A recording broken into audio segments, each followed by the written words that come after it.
Hello, my name is Anne, this is Wibbly Wobbly Book Nerd, and today I am doing the Rapid Fire Booktag. I have not been tagged in this thing, but I really liked all the questions, or at least I liked it when I liked watching other people's tags, so I wanted to do this. I've looked up the questions on my phone, so I will be answering them as soon as I get there. Okay, question 1 is ebook or physical book? And my honest answer is, I don't care which one.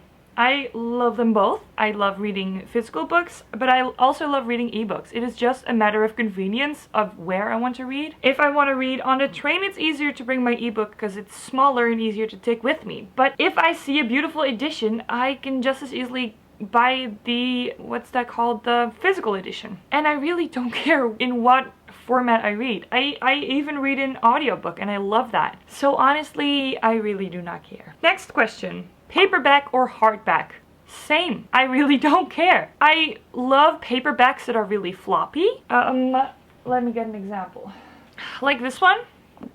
Girls of Paper and Fire is super floppy, and I love paperbacks like this because they just stay open when you read them, which is wonderful. But I also love hardbacks because they are beautiful. To give you an example, Darkdawn by Kristoff. It has sprayed edges. The end papers are beautiful, and even naked it is gorgeous. But as long as the story inside is good, I really don't care if I get a hardback or paperback. But I do dislike paperbacks that are not floppy, when they are just very... Oh, I cannot get this back on. Around the book. Well, whatever. But, you know, I do dislike paperbacks that are very sturdy and you cannot bend them really well. Because that is just an inconvenience to read, in my opinion. So, next question, because this is still rapid fire. Online or in-store book shopping? Again, I don't really care. I like promoting my local bookstores, but in the Netherlands there isn't a lot of English books in bookstores. It is usually just one section of English books and you'll have to do with the selection that they have. So online there is a much wider range of books that I can get. However, in Amsterdam there is a Waterstones and an American bookstore, which means that a lot of British and American versions of books are sold here. So I live in the perfect city for a book lover. But when I want to pre-order a book, I do it online because I want the book in my house on the date that it comes out. And I might not be able to go into the bookstore to get it on that day. So yeah, pre-orders online. Otherwise, I will try to go to a bookstore. But if I can find it there, I'll just order it online. Next question. Trilogies or series? I don't know. I think right now I prefer trilogies. Because I like that there is just a short range of books in the same storyline. Because if there is, like in the Shadowhunter world, 12 books out already, more even, because I forgot the short stories and the Red Scrolls of Magic. I was pointing at my bookshelf, it's all there. But there is so many books in that series out that if I had to start them now, I don't think I would get through them.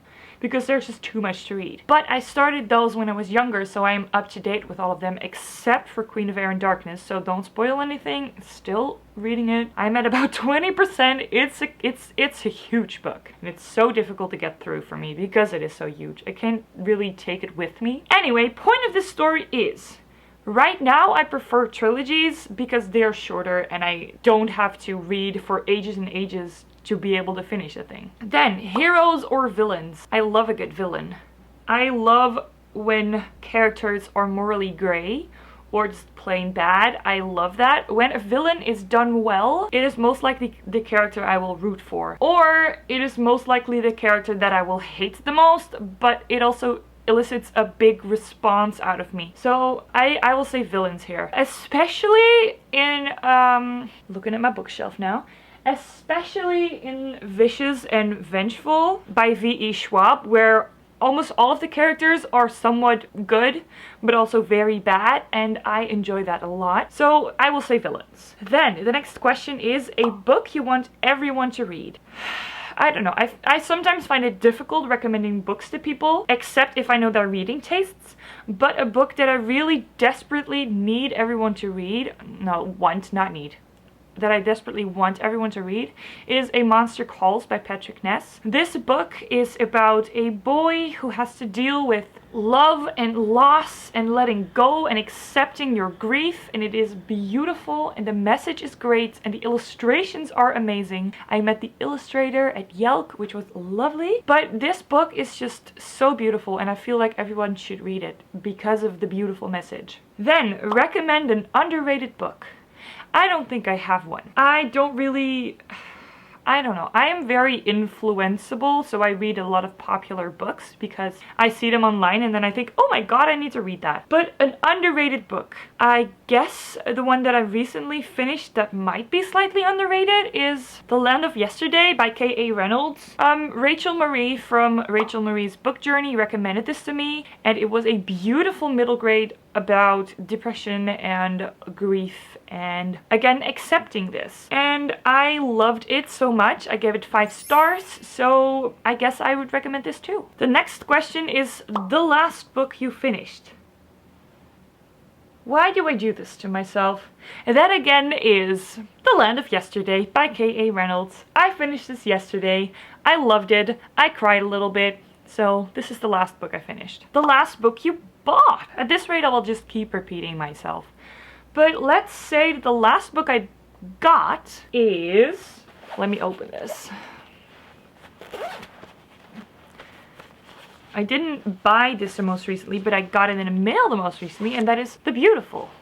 The Beautiful by Renee Ahdieh. Because I got it in my fairy loot and I'm very happy with it and I really want to start reading it. But I have to finish Ninth House first. So, I'm gonna do that.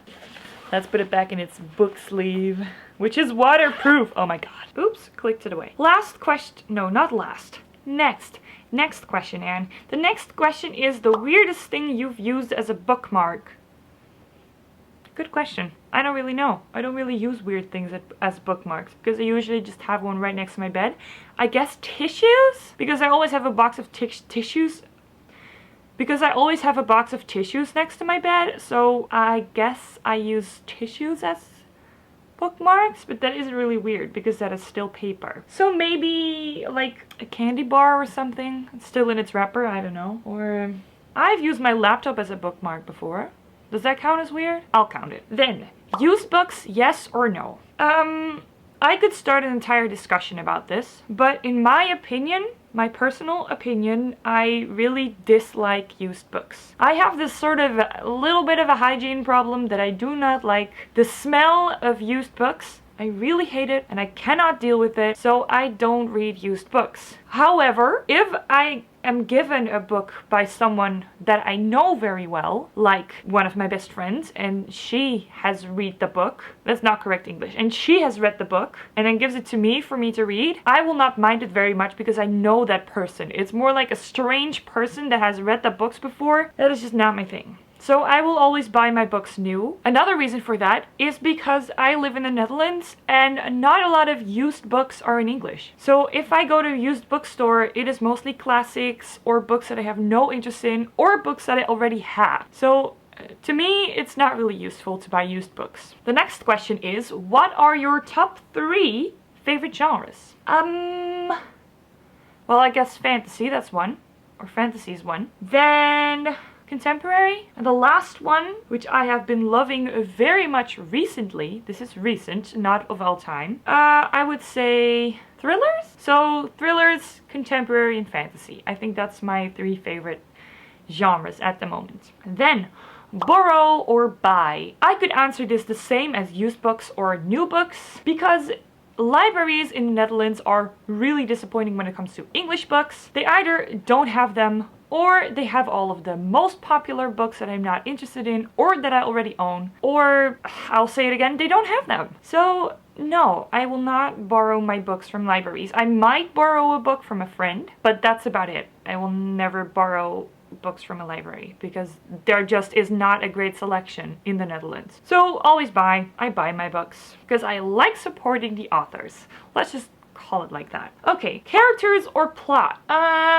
I think both are very important for a story, but if I read a book where the characters are meh, but the plot is alright, I will most likely not be interested in reading more of it. because I will hate the characters. But if the plot is a little bit meh, but the characters are great, I will enjoy it so much because of all the characters. And I will most likely pick up the next book in the series if it is a series, because I want to see more of all those characters. So there's that. Then, long or short books. If it's done well, long books. But also if it's done well, short books. I really don't mind if a book is long or short. I just read a combination of both. That way I am also able to read so much as I do. Because I Because I combine reading big books with short books. So I read a range of things. I really don't mind if it's 200 pages long or 700, even though the 700-page book obviously will take me ages to read, but if the story is good, I don't care. Okay, let's see. What's the next question? Long or short chapters? Here I prefer short chapters because I usually if I'm reading late at night in my bed, I think I'll finish just this chapter and then I'll go to sleep. But if that chapter happens to be 50 pages long, I'm a little bit that's not good for me. So if a chapter is about 10 to 20 pages, I'm fine. I can just finish that thing, put my bookmark in, go to sleep, and nothing's the matter. So I prefer short chapters. Then, name the first 3 books you think of. 3 books I think of. Ninth House, because I'm currently reading it. Let's see. King of Scars, because it's golden right there. And Harry Potter, because it's my all-time favorite. Is that alright? Okay, next question. The next question is books that make you laugh or books that make you cry? I don't like it when a book just elicits one feeling from me. I prefer it when books have a range of emotions. I like the combination of having to laugh but also having to cry in one book, because that means that it's triggering a range of emotions from me, and I prefer that over just one thing. So not either or, just both. Then, the next question is, do you prefer our world or fictional worlds? And I must say, if it's done well, fictional worlds, but only if it's done well. Otherwise, I prefer our world, because a lot of magical stuff can still happen in this world. I mean, Hogwarts is in Scotland, so just saying. Then, audiobooks, yes or no? I guess I've answered this in the very first question. Absolutely yes. Audiobooks are a great language is so hard when you're not a native speaker. Anyway, audiobooks are a great way of reading something when you don't really have time, or when you have to do other stuff like cooking or cleaning or walking to school or doing whatever, because you can do 2 things at the same time. And I love that. Also, I love that I get through audiobooks super fast because of double speed. I love it. It's amazing. But it does depend on which book I'm reading, how fast I can set it. If it's a voice that I cannot follow, I'll put it on slower, and there's really no science to this. Okay, next question is, do you ever judge a book by its cover? But honestly, does anybody ever not judge a book by its cover? I mean, if a cover is beautiful, I will pick it up and look at the synopsis, and if that appeals to me, then I'll buy it. But if the cover is horrible, I will most likely not pick it up at all. So yes, I always judge books by their cover. The next question is, book to movie or book to TV adaptations? Okay, hard question. If it's done well, like The Hunger Games or Game of Thrones, in my opinion, Game of Thrones is good, I enjoy it thoroughly. But if it's done bad, Percy Jackson, Shadowhunters, then no. Please no. Oh god, no. So, I like both, but only if they're done well. Ooh, I see that I'm about to run out of space. That's better. So, next question is, a movie or a TV show you prefer to its book? Let me think. I have never had this before, like ever. I usually always prefer the book, but I must say I'm very good at disconnecting both of them. Like, I see the film and the book as an entirely different entity, and I will not judge either one of those by the other one. So if a movie is good, if I didn't know the book, then I will just see it as a good movie and the book as a separate thing, which was also good, but it's different. So I don't really judge a movie or a TV show by the book that they're based on. Except when it's a favorite of mine, and I will not say this again, except now, Shadowhunters, not great. So yeah. But mostly, Shadowhunters was bad because it was bad by itself. If I had never read any of the books, it would still be a bad show. So that's not really an exception to my rule. If a film is good but doesn't seem like the book, it's still a good film. And the book might still be a good book, but they're just different things. Next question, series or standalone? This is another really hard question because I like both.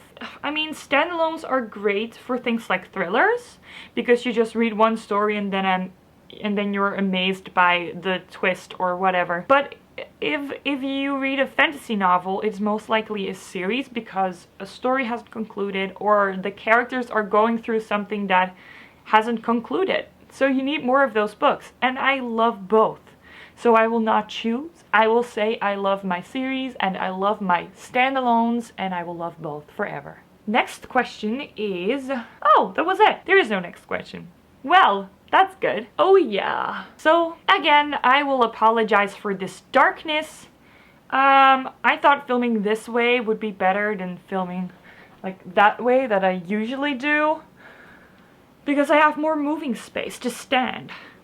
But I don't have a lighting situation yet, so I couldn't do anything about it. But it is coming because my wonderful parents have given me a ring light for my birthday, so I will be able to have sort of good lighting soon. I'm very much looking forward to that.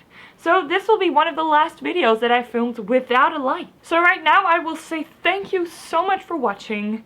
If you like this video, you can like it. You can also subscribe to my channel if you want to see more of my content. And yes, please leave comments down below about what you thought of all these questions. If you agree with me or if you disagree with me, that's all fine. I love reading your comments, so please comment, that would be great. So thanks again. Oh right, I have to tag people. Let me check Twitter because I put out a tweet asking for people that wanted to be tagged. Let's see. Ooh, I got balloons because it's my birthday when I'm filming this.